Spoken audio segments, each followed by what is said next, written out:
I'd also suggest streaming it on site so you don't watch it alone, because I have three milfs waiting to talk to me about the game after.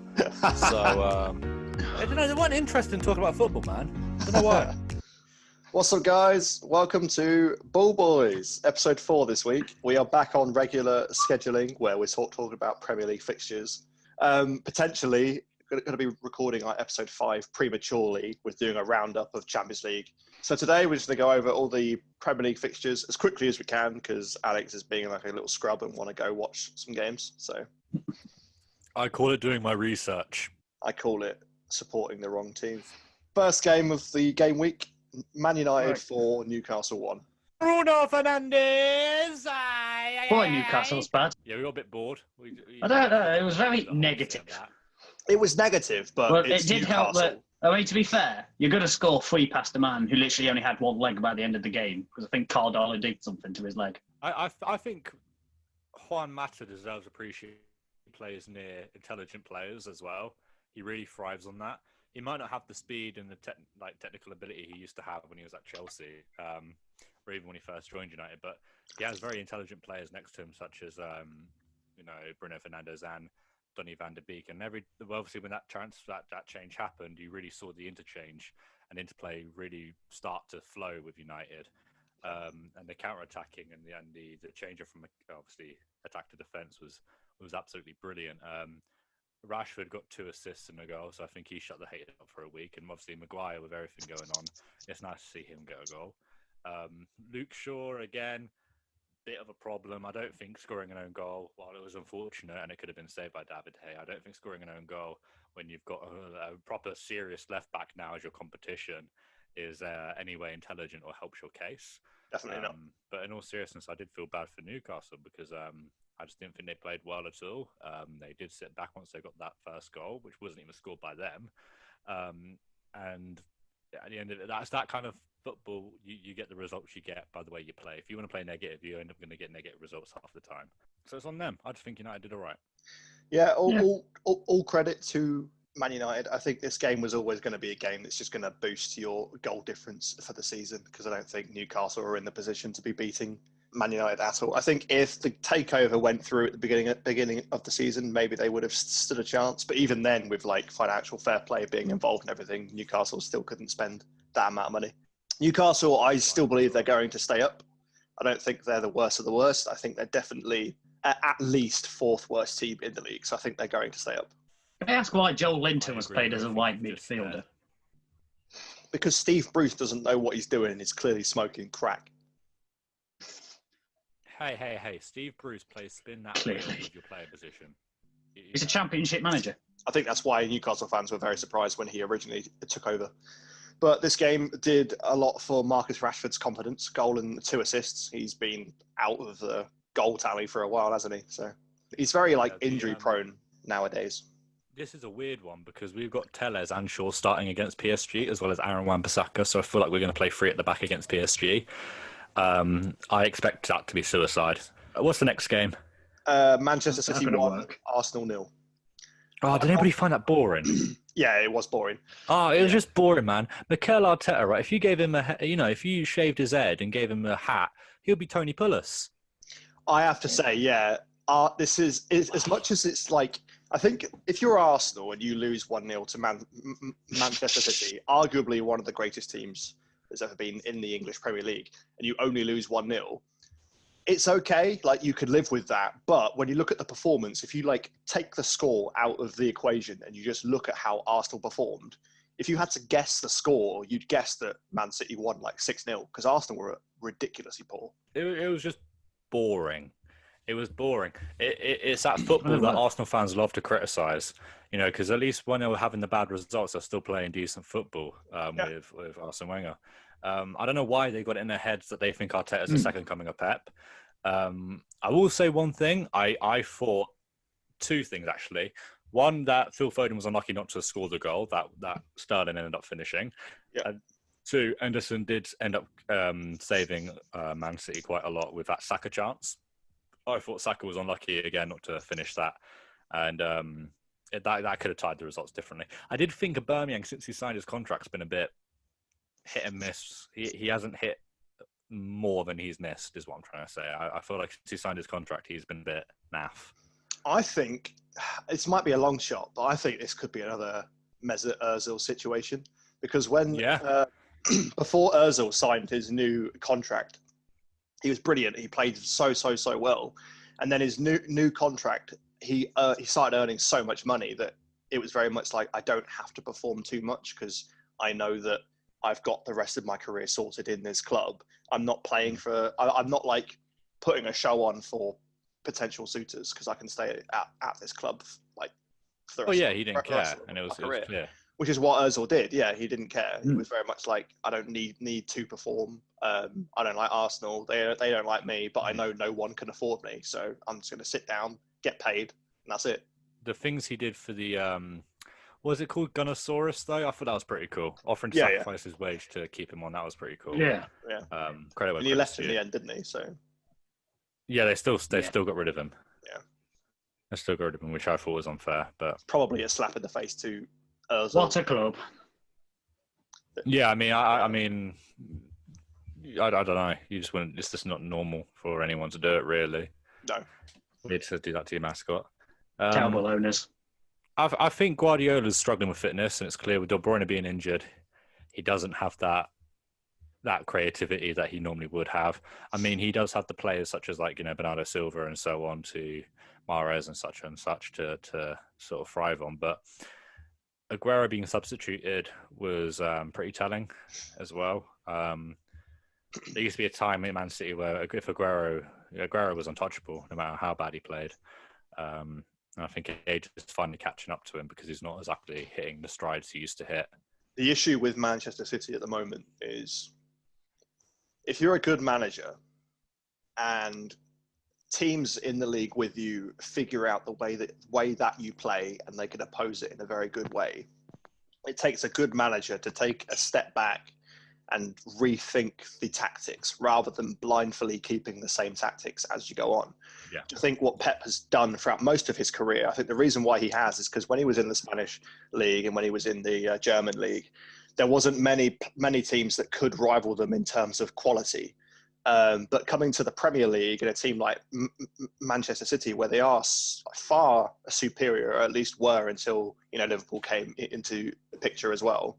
I think he's surprised that there's teams lower down the table that can deal with the sort of football that he does play, and I think it's thrown him off a bit. And it's very much a situation where I think he will leave eventually, and it's going to put a sour taste in his mouth where he's not leaving on such good terms as when he did in the German league or the Spanish league. It's definitely going to be a sour end to his career in England, in my opinion.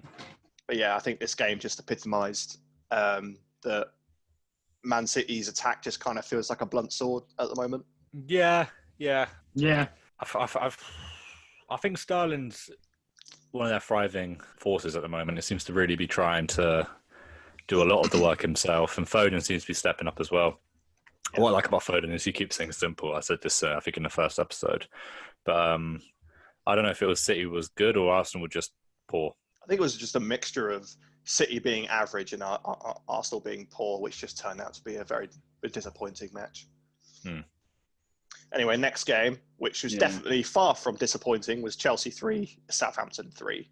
I don't know. I just feel like Chelsea sort of remind me of Liverpool when Klopp first took over in his first full season before Van Dijk and Alisson, where he had this amazing attack, but the defence was absolute atrocity of a defence, and they were conceding. You guys are winning 4-3 most games, or you're losing. I remember the 3-3 draw with West Brom, and it just reminds me of that, where they've got their such good high attacking talent, but I mean, look at the goal that I think it was to equalise at 2-2, with Zuma basically just giving the ball away. Che Adams, yeah, that was a atrocious goal. I mean, credit to Adams, he showed much more patience than I think the majority of footballers would in that situation, where he didn't just automatically shoot as soon as he got the ball on his feet. He showed a lot of composure inside the box. But Chelsea defenders have to look at themselves and think, what have we done? That was awful defending. How could you call yourself Premier League players and defend like that? Yeah, and I'm bet Adam's happy with Ings as well. Ings just looks on fire again this season. He's What great, do you think of his goal? Just great. I thought he was very clever to go round Kepa.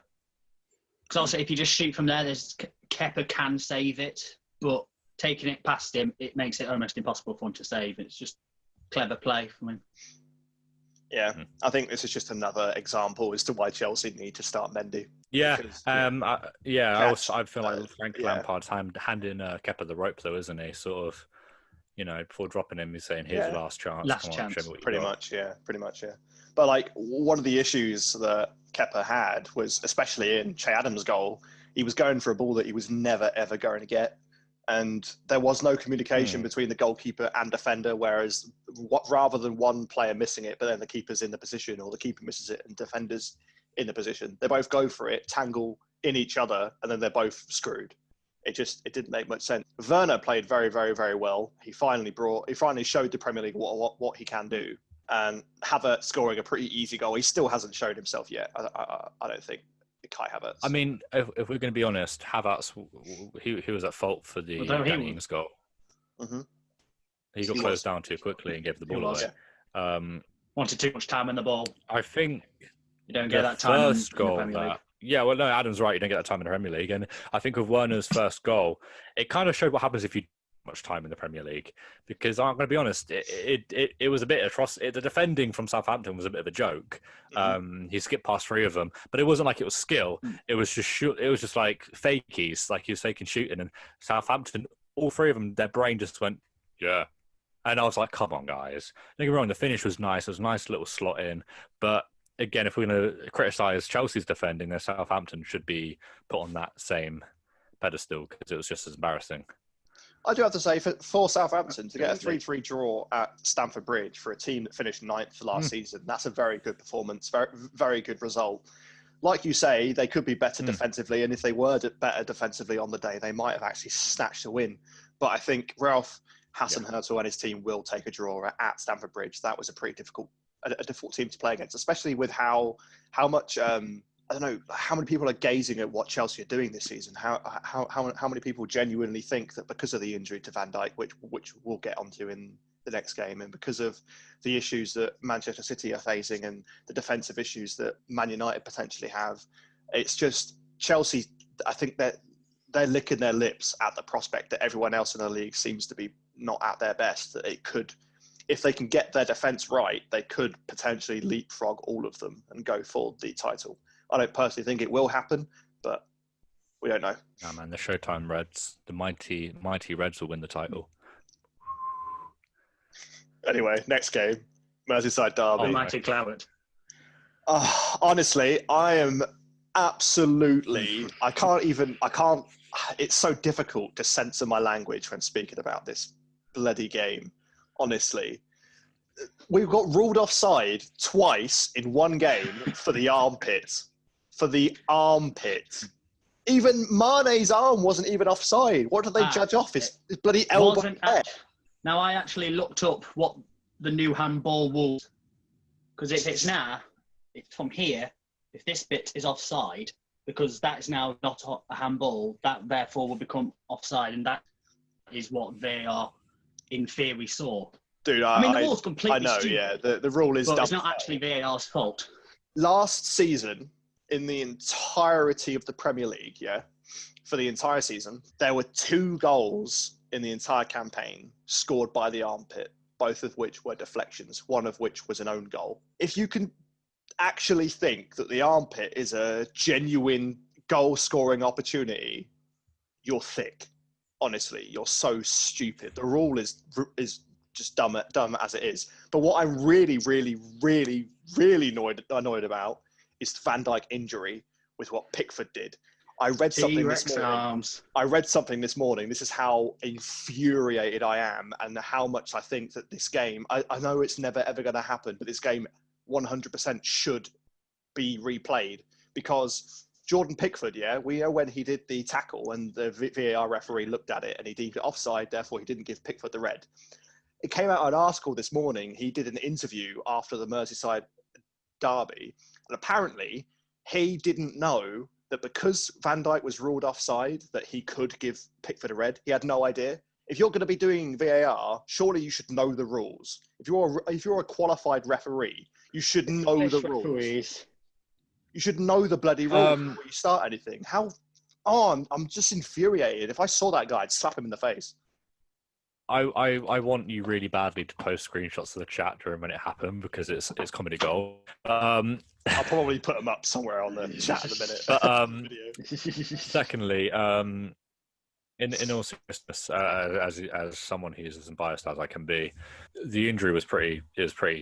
Well, it was well on. It was intentional to injure Van Dijk. Like a genius to work it out. I don't like Pickford as a person, let alone a keeper. Yeah. I think he always screams arrogant and pretty nasty. He always seems like he's a nasty player. I can't talk too much because Roy Keane did the exact same to Haaland's dad. But there was beef between them. I didn't ever see Van Dijk and Pickford have a problem, and therefore I was confused with the tackle. It did highlight a serious problem at Liverpool, and that is your aerial ability when Van Dijk isn't there. Calvert-Lewin flew past you like it was nothing. And also, don't take that away from the quality of the header. It was a fantastic header. No, the header was brilliant. If you're gonna play a player like Cavani, you don't want to mess with him on headers. No. If you looked at the replay, for Calvert-Lewin's goal, you could see Gomez that was about 2 meters away from Calvert-Lewin. When the ball came in, he just looked behind him, expecting Van Dijk to just head it away. Yeah, it was a bit upsetting because you did see Gomez ball watch, but you also got flattened, and those type of headers, man, they'll eat you alive if you don't get it, and that was a problem I sort of clocked on. The other issue, you didn't play bad. That's the main problem. I think you got robbed, if I'm honest. But we did get robbed. I think the build up with the first goal was very, very, very, very, very nice. Very good finish from Mane. And Salah's instincts haven't changed. That second goal was beautiful from Salah. Wonderful. It was just instinct. It wasn't planned. It was pure instinct, and I like it. I just feel bad for you guys, in all seriousness. I just feel bad because obviously if it was me in that position and someone took out, I guess, Bruno Fernandes in that sense, I'd be fuming. VAR at the moment is honestly making me lose love for the game. Yeah, I completely agree. And I think it was a tier 3 ACL injury as well, which means it's completely torn in half. It's the worst one. And in all seriousness, all seriousness aside, if we're taking even the rivalry aside, very rare do you see any player from any sort of sport come back and be the same they were. Exactly. With the exception of one or two maybe, but it's very rare it happens, and it just feels like it's a really bad way to end your career or even, end the season. How you can rob Jordan Henderson of that goal in the 92nd minute, how you can do that, especially since it wasn't even offside. It was the smallest of margins, and might I say the no-look pass by Thiago was scrumptious. It was beautiful. What a pass. If that's a side of things to come, I'm so excited. But yeah, how you can rob someone of a goal like that, it's honestly, it's making it seem like you can't celebrate a goal anymore. I think the more goals get taken away from you, especially in situations where they shouldn't be taken away, you get a little bit more reserved, and football kind of loses the passion. I find myself watching matches, my team scores, and I'm just sitting there you breathe and you wait. Will it not? And then when it does go through, a minute or 2 minutes later, because that's way too long of a break, I can't celebrate because the moment's gone.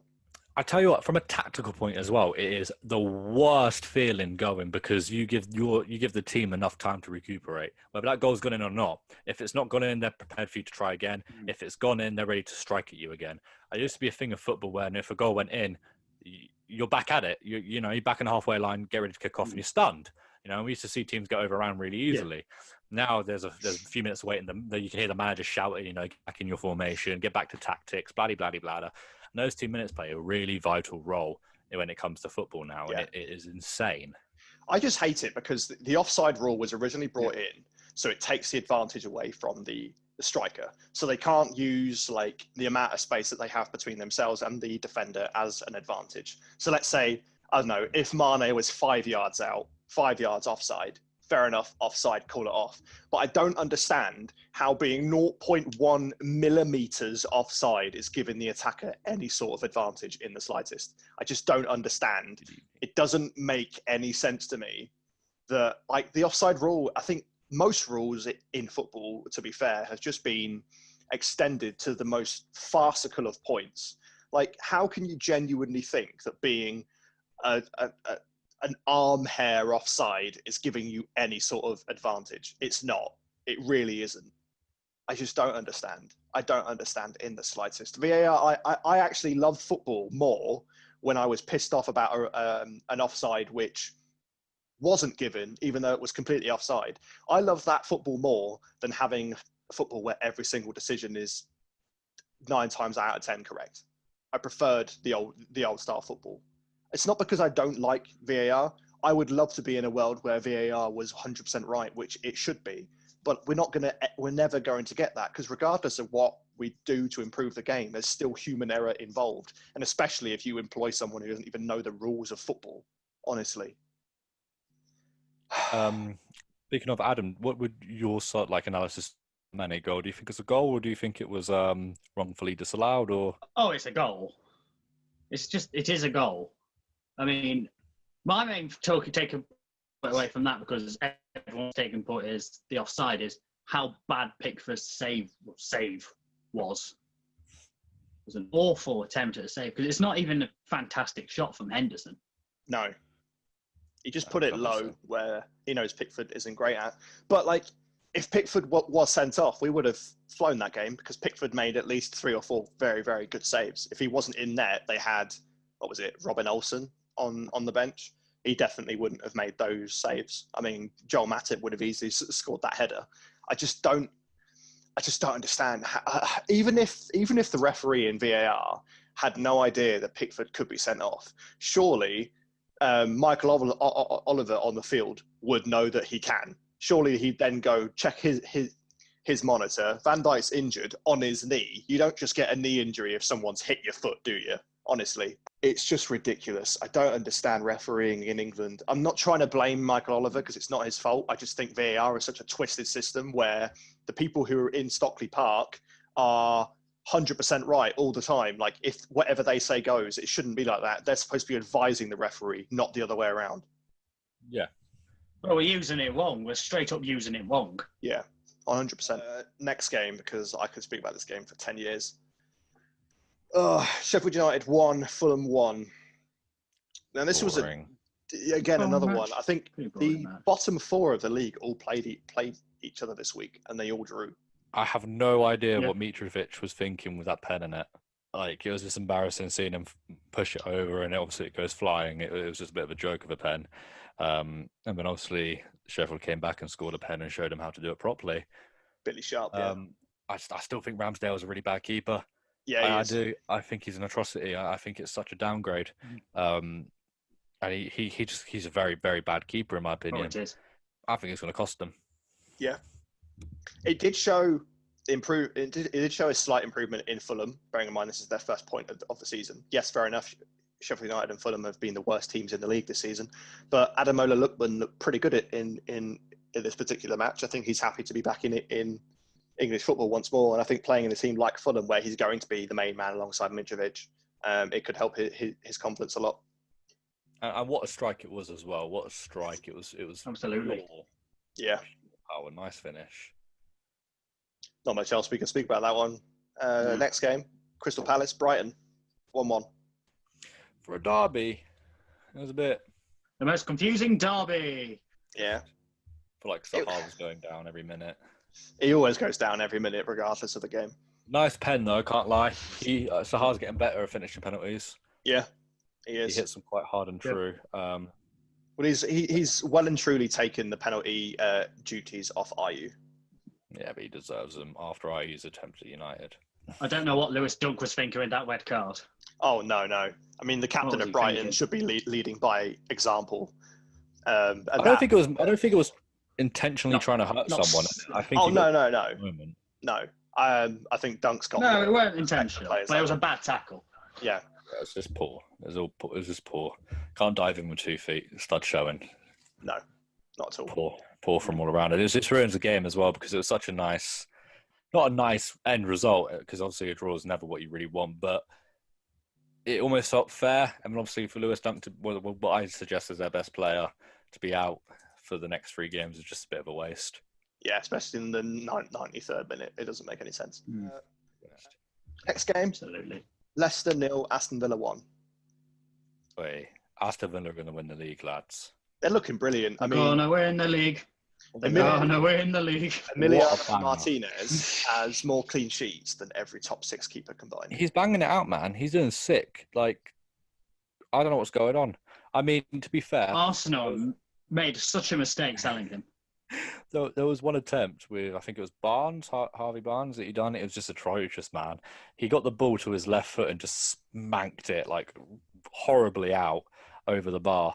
And then obviously they got punished by an interesting shot from Barkley. I mean, I think it could have been saved. You know, I was a bit disappointed Schmeichel let that go in, but fair credit where credit's due. Aston Villa are playing brilliantly recently.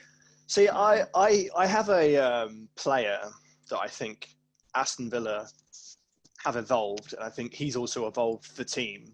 It's not Grealish, it's not Watkins, it's not Trezeguet, it's John McGinn. He looks like the Scottish Pirlo. He's playing that good. Yeah. Honestly, he's playing so well. I don't know what happened either, because last season he was doing okay, but it wasn't brilliant.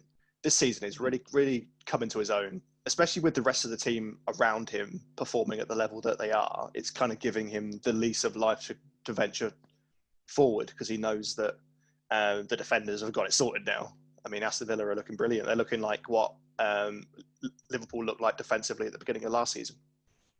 Yeah, they're doing really well, and they might even do another Leicester, man. You never know. It might. I think it will eventually drop off. I think injuries are going to get the better of them eventually. But if they get a stroke of luck where they just don't get injured, it could happen. I do see a battering around the corner. I do see someone coming in and just bringing them straight back down to earth. Fernandez. All right, next game. Tottenham 3, West Ham 3. Capitulation at its finest. What? Wait, I'll go do it on more enthusiasm. Hold up. What a goal! Lanzini, man. Honestly. Last goal of the season contender. Easy. Yeah, that has to be. I saw a meme online and it said, like, Spurs bring on Bale. And then David Moyes was like, hold my beer. Lanzini, get on. Lanzini's OG, man. Honestly. It's horrible. Like, Bale was at fault at that goal. Bale was at fault. He horribly miscontrolled that ball. Also, he missed a very good opportunity to make it 4-2. I mean, he was nice down there. Don't get me wrong, it was a nice ball, and like he got himself in a nice position. But the finish was, it was outrageous. Honestly, outrageous. Prick. It shows what West Ham have been missing though, because Lanzini has been like the focal point of their team for a number of years, and he's been missing for a while. So to have him back is going to be a very good prospect for them. And I think West Ham have overperformed in what most people predicted them to do this season. They've done quite well, actually. They're looking like a threat again, which is not what I want to see at all. I want to see them relegated. No offense, West Ham fans, just don't like you.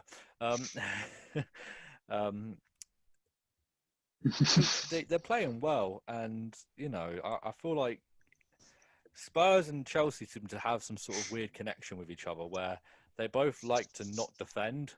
Yeah, like the defense is it's just an atrocity. Yeah, I have to admit though, for some reason, Kane's playing like prime Gerrard, and I don't like it. No, he's playing like if Gerrard and Scholes had a love child. It's really sad to see with Spurs with their defensive performances, because it's taken away with the brilliance of Son and Kane together. Like them two together, it's looking like one of the best partnerships we've seen in the modern era. Like honestly, it looks ridiculous this season. If they continue the way they are, it's Ronaldo. I said it before. I said it in a few episodes ago. If Kane continues the way he is, he's breaking Henry's record. Oh, 100% now. The 100. first pass to get the goal was absolutely phenomenal, man. Like it just cut West Ham, Absolutely. just sliced them up. The first minute as well. And he was unlucky not to score as well. He did get the goal, but he was unlucky not to. The one that hit the post was a bit unlucky. So he's just on fire, absolutely on fire. Yeah, but haha, Jose. Haha, Jose, indeed. It just shows that like you can't switch off. It doesn't matter how many goals you are in front. You can't switch off. But that was his problem at United as well. Yeah, easily biggest issue at United. It is very, very, very easy to switch off at the end of the game. But as soon as the opponent scores, it's very difficult to switch on again. I think we all saw a 3-3 coming when Sanchez knocked the ball into his own net. I just didn't think it would be that sort of goal. Absolutely ridiculous. Yeah. Spurs were pinned in. I was expecting a scrappy corner kick goal maybe. But no, Lanzini. Oh my God. That's one of those shots you do in like FIFA when it's nearing the end of the game and you think, I can't get past this defence. I'm just going to hit it. But you don't expect I don't do goals like that in FIFA. Honestly. What the honesty is unreal there, Adam. It is. Unfortunately, after such an exciting match, we've got two pretty boring ones. We've got we've got to end it now. West Brom 0, Burnley 0. Another two teams who are at the bottom of the league. It was just a dead game. It was. It's just another two teams. I think the bottom four that we've currently got, it just seems like it's going to be the bottom four come the end of the season. I think Nick Pope isn't enough to rescue Burnley. No, but he did well. He did well for Burnley, I think. He did. He got man of the match. Like, he played well. I just think there's a thing, right, where if you're paying £15.95 to watch that game, then ha on you, because that was an atrocious decision. Don't even get me started on the deal that Premier League have done with that. They've also tried to throw shade at Sky Sports and BT, saying, "Oh, it's not us, it's them. Blame them." And it's like, no, it's you. You just don't have the balls to admit it.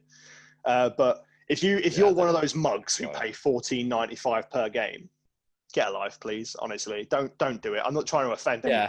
Just don't do it. You're endorsing.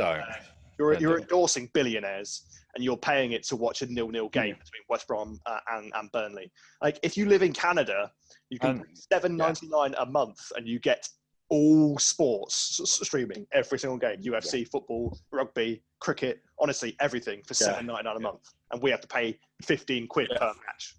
Just doesn't make any sense. We're absolute mugs. Yeah, Leeds 0, Wolves 1. Scrappy goal, 1-0. I felt bad for Leeds, VAR striking everyone out, isn't it? It feels like that VAR, it doesn't care who you are, it's coming for you. To be fair, it should be the way it is. Like, there shouldn't be any bias involved. But the referee... it should always be biased involved. I just don't understand why the referee can't just take... Like, it should be 70% ref, 30% VAR. Not even that, to be fair. VAR should be advising the referee, saying, oh, we've seen something. It might be worth taking a look at. Could be one of those things. But I was speaking to my dad about it the other day after the Merseyside Derby, and he gave a pretty good analysis of what he thinks VAR should be. I'm not going to read it out, but I'm just going to put a little picture of it just there, just to see what you guys think about it. There? Down in the bottom corner, just there. I get VAR. I get that it's new technology. Everyone wants to use the new technology and everything, but that doesn't mean you have to forget everything else that you have used in football. Just because I liked how he used it at the beginning of the season. Yeah, I thought it was all right at the beginning of the season when refs were going to monitors and actually checking. And I don't know, it just feels like it's going slowly back into the power of the one behind the glass. I think it's because everyone was slating the refs because the monitors are there and they're not using them. And then they kind of just went, okay, we hear your complaints. We're going to go check the monitors for one match. Then we're going to revert back to what we normally did so you guys can stop moaning. Yeah. It just doesn't make any sense. It doesn't make sense. Honestly, when they look at the monitors, they give the right decision because the referees on the field are better than the referees in VAR. So true that. If you're not going to have professional referees in the VAR box, what's the point in having it? If you don't have people who actually know the rules, what's the point? Well, you're not wrong. Well, that's all the matches for this game week. All of them so far. We can go through Been a pretty disappointing week in all seriousness. It hasn't has been been, anything yeah. really exciting. A lot of controversial Yeah. topics, but nothing like, wow. Mm. Wait, I want to do a prediction for the PSG game. So when we go to talk about PSG and the Champions League, I want to see if I'm right or wrong. I believe it's going to be 3-1 United. Go on, glory, glory, Man United! I don't care what the score is, as long as Pogba gets booked, Neymar scores, so my bet can win. Oh, your bet Pogba's on the bench. Who is? 7-0 for the Bants. Pogba's on the bench, mate. You can get booked on the bench. Just swear at the ref. That was it for episode 4 of the Ball Boys. Make sure you join us for episode 5 after the Champions League fixtures. That should be going up possibly on the weekend. So this was the roundup of the Premier League fixtures. We'll be doing another one next week as well. So that'll be episode 6. I hope to see you there. Please like, comment, and subscribe. Hit the bell notification to be notified whenever I upload. And I'll see you all guys in the next video.